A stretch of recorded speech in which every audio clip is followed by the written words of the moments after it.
Shalom, this is Levi Shore. Welcome back to Speaking of Torah. We got Rabbi Mordecai Darvish of the Gates of Mordecai. We got a big one for you today. We're discussing it all. Why are we here? Why are we here on this earth? What are we supposed to be doing? What's the meaning of life? Why do we need Mashiach? What's so important about everything? Why all these crazy world events? Why is everything happening? We got the big solar eclipse coming on Monday, Yom Kippur Katan. All these things are happening, and we're going to dig in deep to the philosophical questions. We're going to try to bring it down to earth. You want to get going here? You want to start off? What do you think? What's the meaning of life? Why are we here? Why does Shem? Yeah, I think we're too busy like worrying about the story within the story within the story. But when we zoom out and we analyze really what the purpose of all life is God wanted to give good to humans, okay? And he wanted them to choose that good. So he puts them in a world full of evil and good. And he tells them, choose the good, and I will give you good for you choosing that good. Hmm. Okay. But it's full of challenges and tests. Okay. When will I give you that good? When the game is over. As long as the game is still ongoing, you are till the day you die being tested. Hmm. Okay. And if people internalize this, then they can put context to their lives. Hmm. When they put context to their lives, then they're not worried about the day-to-day minutia.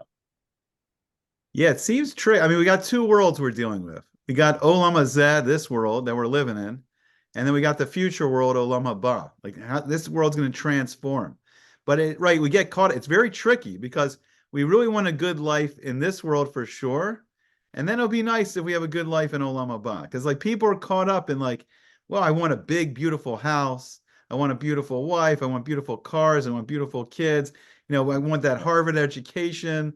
I want it all in this world, Right. but it's tricky, right? So what do you say? Like, Yeah, they want it in this world because they don't see the end goal. They don't see the purpose of reality. So they want to enjoy now. And we know where that source of enjoyment comes from. It's the snake, and the snake told Adam and Eve, right, Adam and Chava, that you will be like gods. God doesn't want any competition.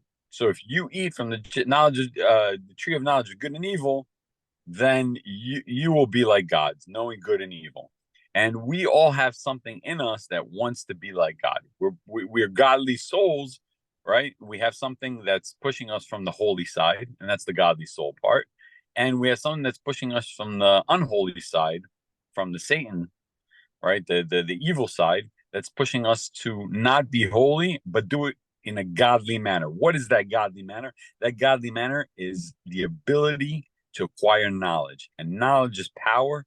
And if you are your own source of power, then you are your own God. And that's what the Satan wants us to worship ourselves, to worship yeah, the evil inclination in us. yeah. I mean, that was right. That was the ultimate seduction. Like, I think, like deep down, people like they want to be beautiful, they want to be famous, they want to be wealthy, they want to be strong, right? Right. That's the ultimate temptation, the ultimate seduction to be a god, to be like Hashem. But that's not right. It's not really the main purpose, right? That's like the false path, Not. right? That's not the purpose, right? Right. Because that's why do they want that? They want to acquire things. We're all like animals in this world, if we break it down, right? So our bodies are like animalistic. So what does an animal want to do? It wants to procreate, right? Because it has fun doing that. It wants to eat because it has fun doing that. It wants to sleep. It wants to enjoy, the physical aspects of this world, right? And so, but we're imbued with a mind, with a soul, and that soul figures out how to get those things in the most efficient manner. Okay. And so we want to acquire knowledge because we think the more knowledge we have, the more we can acquire those resources that will allow us to pursue those pleasures.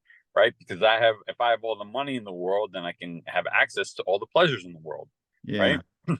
And so the worship of acquiring that knowledge, right? Insider trading, right? What are they? They have knowledge that nobody else has, right? Mm. How am I going to acquire the things that'll help me get the pleasures that I want, right? And people think that that's the goal of life, right? Because they don't see the bigger picture of it, So they get down to the little minutia. And what that causes is because there's finite amount of resources, it causes humans to fight over those resources Yeah. and trick each other and how to get them and lie and cheat and steal and ruin relationships between each other instead of working together, right, to enjoy what is in creation. We work against each other, right, because we're feeding into that humanistic aspect of things. So we fight over land, we fight over resources, we fight over ideologies, we fight over everything that could possibly, you can even fathom. And really it's because we don't zoom out and see the whole picture and the context. And all those things in the physical world are just means to acquire the godly knowledge that will earn us the everlasting reward after this world. Yeah. No, that's great. I mean, it's made because really, right, really, Adam and Chava, Adam and Eve, they're really given two choices. On one side, you have the Sitra Kedusha, the side of holiness. How do you tap into the positive life force, the spiritual energy? It's the Eitz Chaim, it's the tree of life, it's the Torah path, learning Torah, doing the mitzvahs. And the other side is really like the Greco-Roman view of the world, the Western world, the Eitz Das Tovara, the knowledge of good and evil, right? You can acquire knowledge, science. You can acquire knowledge. You can split an atom, blow up a city. You can be, powerful. But that could be good or bad. It can, you could use it for good or bad. It's mixed. But then there's the path. That's the Sitra Achra, the other side, right? The Satan, the temptation of, all the pleasures of this world. But there's a higher pleasure. There's a higher, like Rav Noach Weinberg, he always talked about it. I don't know if I fully understand it. We talk about the five levels of pleasure. Like what you're saying, the lowest pleasure is all the physical pleasures in this world. But the highest, what he had is number one, is like an intimate relationship with Hashem, with this infinite being, speaking face to face like Moshe Rabbeinu with this infinite being. That's the ultimate knowledge. That's the knowledge about everything. You're talking to the creator himself of, how everything was created, how it works, why we're here, what we're doing, leading us, to this better world. There's better pleasures. If this world is so much amazing things, then the ultimate fulfillment of this world in Olam Haba is beyond our pleasure, beyond our understanding right now. Our idea of pleasure is limited. It's limited right now.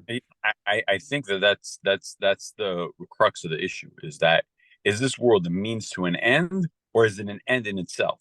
And the Yeah, people who think it's an end in itself are the ones fighting for all the resources. yeah, And the people who understand that it's a means to an end don't really care about the resources and use them properly. Okay, and in which case, like we say of Asav that he says, "Eat and drink, for tomorrow we die. yeah. Enjoy yourself, because death is death, and that's it. It's over. The game's over." And we said, "No, no, no, no, no, no, no. You don't understand. There's a continuation, and you want to be part of that continuation on the good side. You don't want to be part of the continuation on the bad side." Yeah. No, I mean, right. I have fantasies sometimes like, wow, wouldn't it be nice like to if I had my own beautiful mansion, if these estates, and I had all this land, I had like rivers running through my property, and I could plant like orchards, and I could plant crops, and I can raise animals, and I wouldn't have to worry about whatever was going on in the outside world because everything would be self-contained. Like, wouldn't that be like so incredible? But what's interesting is like a lot of people lose the idea that like Hashem originally he created like this infinite being created a garden on earth. And it's even more incredible than well, that. Because it says there's a river that flows well, out of Eden. Yeah, okay, okay.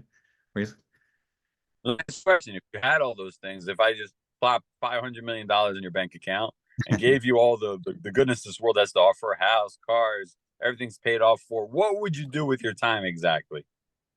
That's the great question. Like, right, we like what would we really do?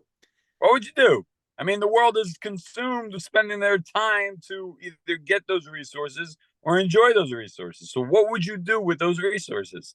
Yeah. So I was going somewhere. Just follow me for a second here. Follow me for a second. So it's interesting. It says like Hashem created a garden, and he said a river flowed out of Eden. Now, what does the word Eden mean? It means pleasure, delight. A river flowed out of this place called Delight and then into the garden. And that's like I've heard you talk about this a lot, like the Ramchal, Rabbi was it Moshe Chaim Luzzatto in Mesilas Yesharim. He talks about what's the reason of life. Hashem wants to give us the ultimate good. He wants to give us life in Olam Haba, the infinite life, not the finite life of 120 years, the infinite. If life in this world can be so great, Hashem's full vision of what life really be, and we can earn our place there. But we have to feel like we earn it. If we don't work hard and earn it, we don't feel like it's ours. Someone can give us, like we were talking about the mansion. Someone could just give me a mansion and the cars and this vast estate, and I wouldn't appreciate it. But if I had to No. work, What do you mean you wouldn't appreciate it? I Of would course like you'd it. appreciate it. But I wouldn't feel like I earned it. But if I Who worked for cares? 50, but if I worked for 50, 60 years, working every day, dreaming about this like dream house, this dream estate, and I worked 60 years every day, took off for Shabbos, but I worked every day, and then I finally, after 60 years, bought it, it would mean so much more to me. And I would feel like this is mine. I earned this. This is my reward. I earned it. It feels better. It feels much better. Yeah, but what would you do after you got it? What were you doing with it? All right, so this is the debate we were If you having spent before. your time acquiring it, Yeah. what are you going to do after you get it? So this is the debate we were having before. I mean, I was saying that the Ramban, in his introduction to Sefer Shmos, he's saying, what's really Geula? What's really the revelation? Like, we're about into Rosh Chodesh Nisan. We're heading into Pesach, the Passover. But what's the whole process? And the Ramban, he says, it's not just Hashem taking us out of Egypt. It's not just breaking our constraints. Like you're saying, like if we had money, we would break our constraints. We could do whatever we wanted. It's not just going through the Yam Suf and watching the miraculous destruction of our enemies. It's not just the elevation of the 49 days of Zafir Omer and standing at the bottom of Mount Sinai and listening to this infinite being speak to us and give us the Torah. The Ramban says, until we build the Mishkan or the Beis HaMikdash, until we build the temple in Jerusalem, and the Shekhinah of Hashem is living in the midst of us, then we haven't seen the revelation of Hashem. Unless we're living with this infinite being, that's it. That's the ultimate. But that's the story within the story. Okay, What is the point of that? Okay, good. So you dig it out. I'll give you the hard question. So what's the meaning of it all? The story within the story is, yes, God disguised himself within nature, right? And he wants us to bring it out and reveal it. That's our job in this world. But our job is only to go get the reward, right? We're not here to live in this world. We're here to leave this world. It's a corridor to the next world. We're just passing through, right? And if you just make this world the main goal, right, then what's going to happen when you die after 90 years? Somebody died yesterday. What was the purpose of their life, right? God wasn't revealed, so their life was a failure. You understand? Like, it's a story within the story. You got to zoom out, because when we zoom out, everything is trivial. Nothing matters that much. We're not anxious. We're not depressed, right? We're happy with every little pleasure that we can get, because it's passing. Let me ask you a question. You think the most scrumptious meal tastes the same when you're 20 as when you're 90? You really think that? If the whole purpose is for the pleasure, right? Then what happens when you age? Right? Why did people come up with Viagra? What do they need that for? Because it's not the same, right? When you're 90, when you're 70, when you age, things aren't the same. So if your whole goal is the pursuit of pleasure, it's futile. You're not going to get the same pleasure as you age. And in which case, what did you do? You spent your time acquiring resources to get the pleasure that's going to decline as you age. So you spent that time that you could have done something else, the ultimate goal, with a temporary goal, and you made it the ultimate goal. And in which case, let's fight, right? Oh, you took my land. Oh, you took my money. Oh, you took my resources. People kill each other for money, right? People kill each other for resources. They don't just fight and call it a day, right? They kill each other. They actually murder. They do the most heinous things in the world. For what? Right? And that's what we talk about. We talk about zooming out and not worrying about the minutia of the wars in the Middle East, the wars in Europe, right? The tribal wars wherever they're at, the political wars wherever they're at, the familial fights within the household. What are you guys exactly fighting over? Mm, Oh, I didn't come. Oh, you didn't come as close to God as you possibly could. Is that what we're fighting over? mm. You didn't earn as much as you could have in the next world, right? We don't fight over that, right? Because that's the good side. You can't fight over that. You're an idiot if you fight over that. So I'm gonna raise you on here. I'm gonna take what you're saying. Yeah, So right, so it says you're saying right, it says in Pirkei Avos what you're saying. This world just a hallway. The main room, the main party, the banquet, that's Olam Haba. We're just preparing ourselves. But I'm gonna raise it with this. So then why do we need Mashiach? Right? Why do we need Mashiach? Why do we need this king to come? And I'm gonna say this. I'm gonna say because it's tricky, because we kind of only know this life. And the idea of living this whole life for a better life is a very tricky concept when we get lost here in this world. And we need a king. We need someone that has the wisdom and the clarity to lead us all out of the hallway and lead us to the main party room, lead us to the real banquet. Because we get lost in this hallway. We make this hallway as nice as we can. Oh, I want to get the best car to drive down this hallway. I want to live in the best house while I'm walking down this hallway. I want to eat the best food while I'm walking down this hallway. And we forget that there's the real thing. The real palace is where we're trying to get to when we're stuck in the hallway. And we need the Melech. We need a king to lead us to the real Melech, to the real throne room, to Hashem, the Melech Malchei Malachim, the King of Kings. So we need a human king to lead us out of the hallway because we get lost here. exactly. Right? That's exactly the point. That's why we want Mashiach. Mm. Not so our troubles will be, dissipated. Just lead us the right way, to lead us into the right direction, lead all humanity, us, we're talking about all humanity, all religions. Every person is the son of Adam, Ben Adam, right? And to lead us to the promised land, so to speak. But the promised land isn't here, it's on the other side after the year 6000. No, and I think what you're saying, this starts to really illuminate like what's going on in the world right now. Like for instance, we're having this big solar eclipse on Monday, right? It says in Masechta Sukkah that it's like the mashal is like there's a king and he throws a big banquet, a party for his servants, and he puts a beautiful lantern in, and then he gets angry at the servants and he orders another servant to take away the lantern, right? So it's like, right, Hashem's like, he's showing us this solar eclipse and he's saying, wake up, stop getting lost, follow the real path, follow the path to me, to the real palace, to the real gourmet feast. Like, and then as a special feast that Hashem has planned for all the Siddiqim in Olam Haba, this meal of like the fish course is the Leviathan, this special sea dragon that lives in the depths of the ocean. And the shore habor, the behemoth, this meat course like steaks, like no one's ever tasted. And that's just the physical rewards in this world. This great Suda in the sukkah, the skin of the Leviathan. But there's even greater.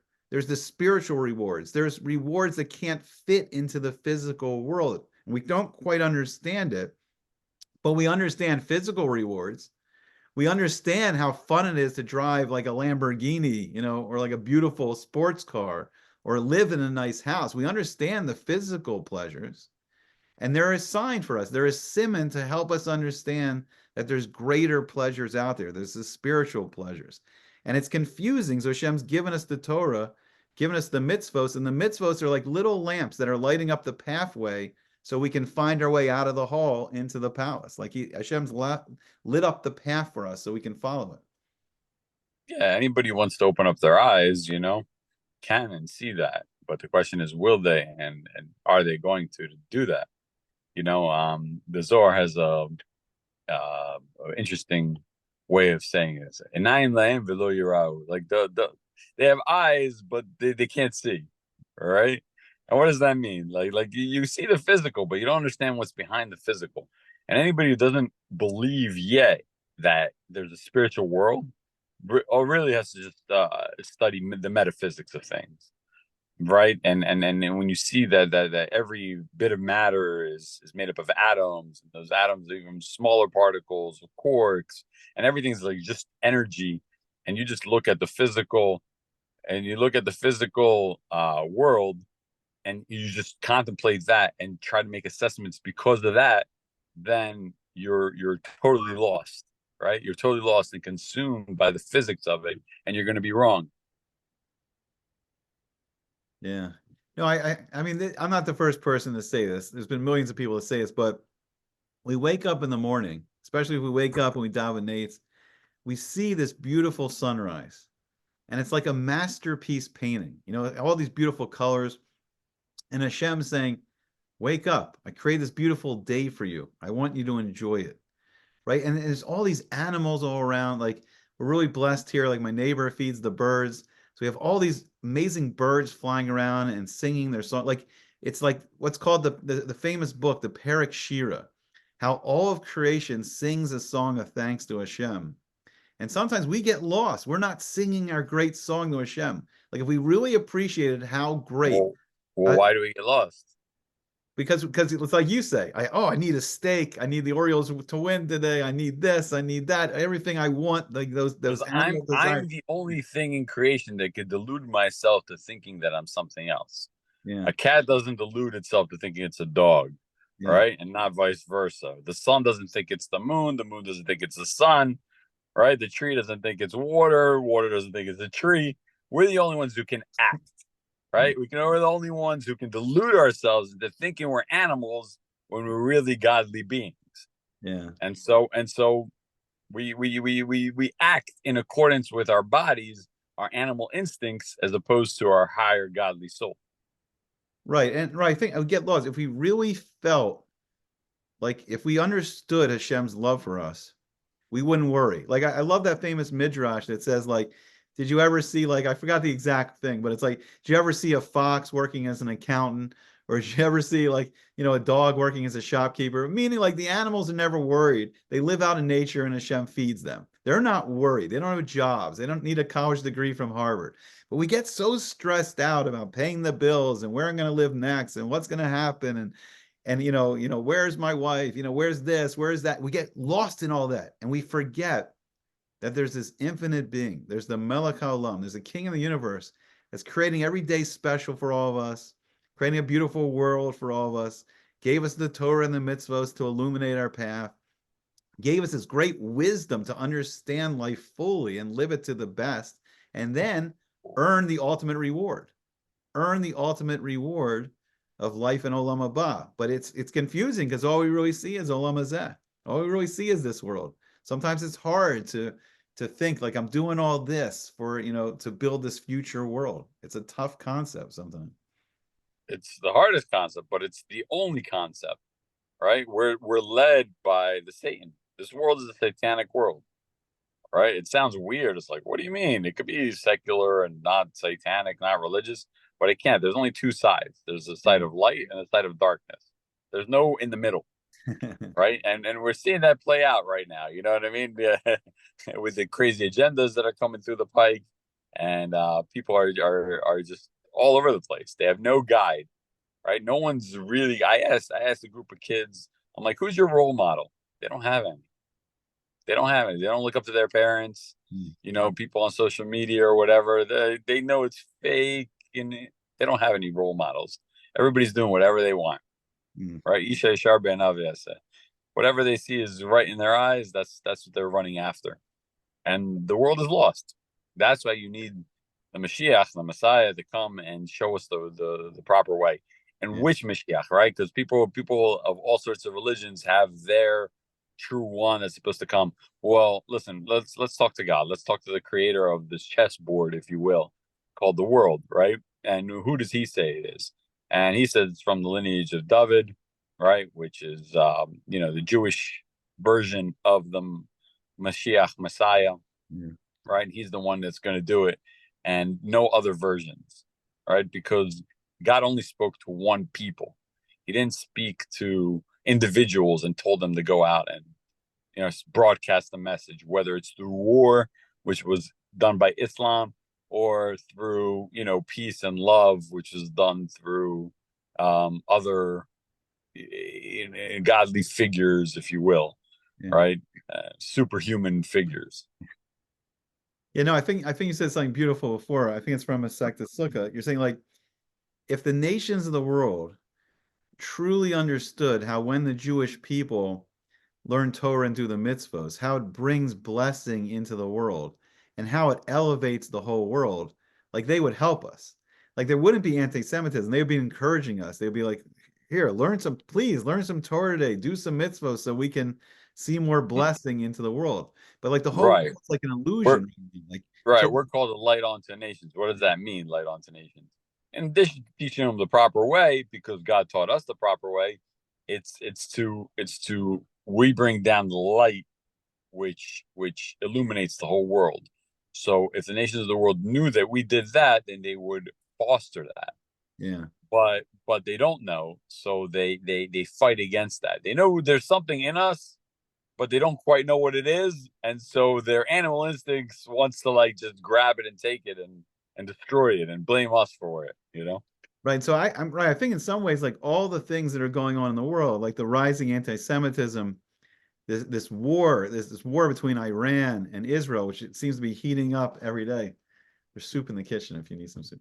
Um, and so you gotta see all you just need Torah mitzvos and some hot water and soup in the kitchen, and then everything's fine. Everything's fine.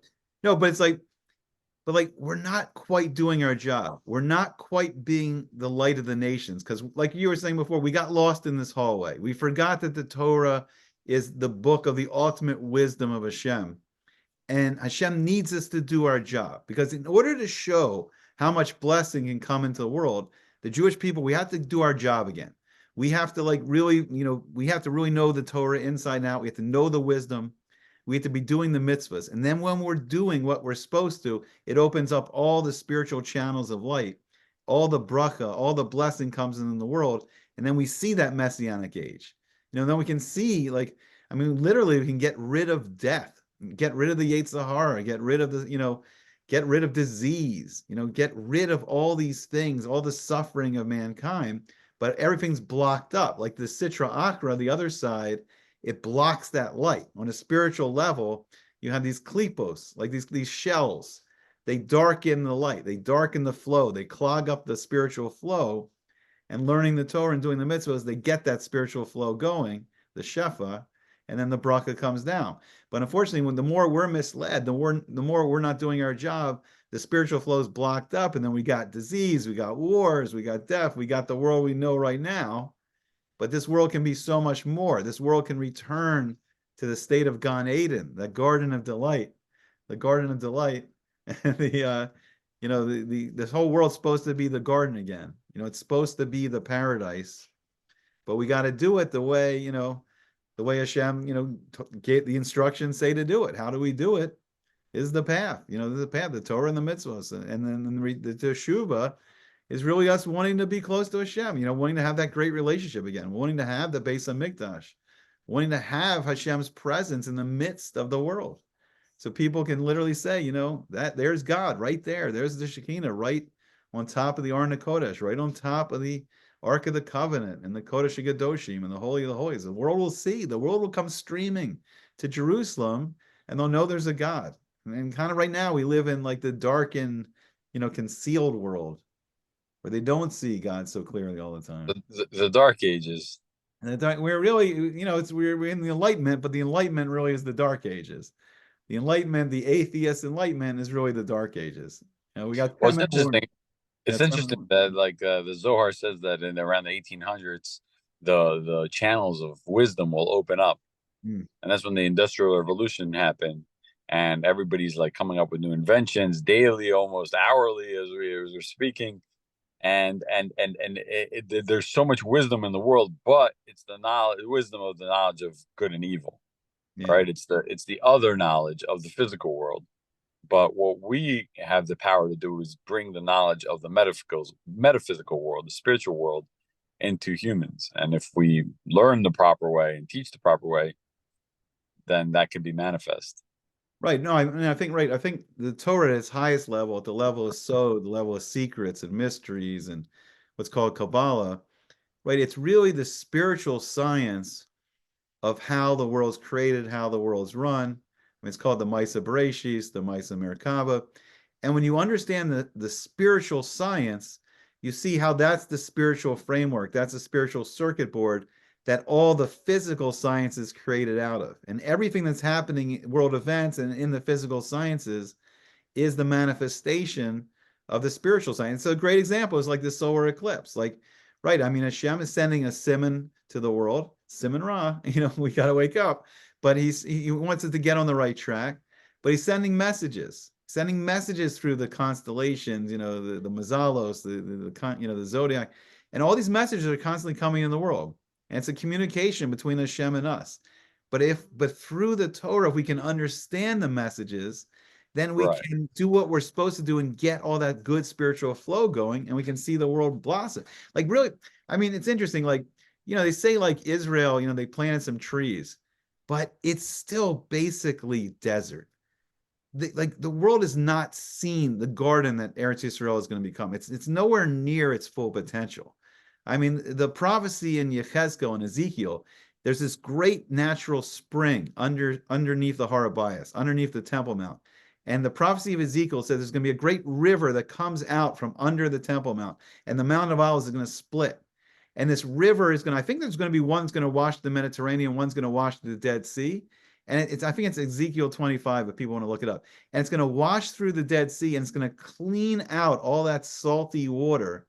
And that's going to become a fertile land again. And then it's going to go also to the west through the Mediterranean. It's going to clear out all this salt. And the land is going to blossom like people have never seen. Like, really, it's going to be a garden. It's going to be as beautiful, if not more beautiful, than like Malibu, like California, like Big Sur, like, the Pacific Coast Highway, in California is one of the most beautiful places right now. But we barely touched the full potential of Eretz Yisrael and the full potential of how green and lush the world will be. We were barely there. We barely tapped the potential of what this world can be. We, Right. Again, like where are people focused? They're yeah. not focused on the goal. They're focused on the means, and they're making the means the goal. And so they fight over the means. Mm. And I mean, once we focus on the goal, the next stage, when we leave this place, then we can start living in this place. And you start enjoying everything for what it is, right? And not fighting over it. Do you subsist with water, or do you need orange juice? Are you good with bread, or do you need lasagna? Yeah. Right? Like, what do you need to keep you going? No, it's like we were talking before. Like everyone's chasing after the fool's gold. But yet, like Shlomo HaMelech, King Solomon, he described the Torah as silver apples inside a golden bowl. Or no, I'm sorry, it was golden apples. It was golden apples inside a silver bowl. Even the outer layer of the Torah is this precious, valuable thing. But then when you look even deeper into it and see like the highest levels of the Torah, you see they're really golden apples hiding inside the silver bowl. It was even more valuable than you thought. Like the deeper you dig into it, the wisdom is deeper than you could possibly imagine. And then the bracha can brings the people's lives, just but we barely tapped in the potential. And that's why we mean Mashiach. We're wandering around lost in this hallway. And even when we have the Torah, we still don't fully get it. We don't have the clarity. We're so distracted by everything happening around us. We're not really tapping in yet as deep as we can and getting the clarity of what it's really saying. Like we're barely understanding, what it's saying. We need that great teacher again, like we had in the days of old. Where we had like a Moshe Rabbeinu, we had someone to explain every letter, every aspect of the whole Torah. Yeah, that's what we're striving to. I mean, the people who know, the people who don't know, they're just lost. But hopefully, So hopefully we stop being lost pretty soon because humanity's in the midst of blowing itself up. we're barely holding on.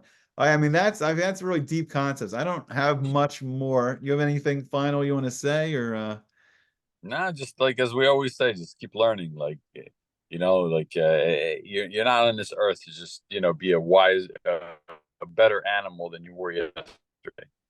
yeah, Right? Just keep learning and add to your knowledge, and eventually you'll stumble upon the truth. right? And eventually get in touch with that godly soul, so we understand that we're Tselem Elohim. We're a soul that's in the image of Hashem. We're in the image of the 10 Sephiros, that we are really a neshama, we're really a soul inside a body, and we have great potential of what we can be, right? We can get past these worldly desires that are distracting us, and we can go for the higher spiritual, wisdom and connections, and we can bring our lives, to something bigger, fuller, more meaningful in this world, to something more blessed, more meaningful, full of all Yeah, the stop fighting over these resources. Stop it already. It's annoying. All right, so we'll leave it there. I didn't say it at the beginning. So if you're still around, help us out. Like, share, and subscribe. Tell all your friends about it, and let's get this going. Let's get into the palace already. Let's get out of this hallway. All right, we'll see you soon.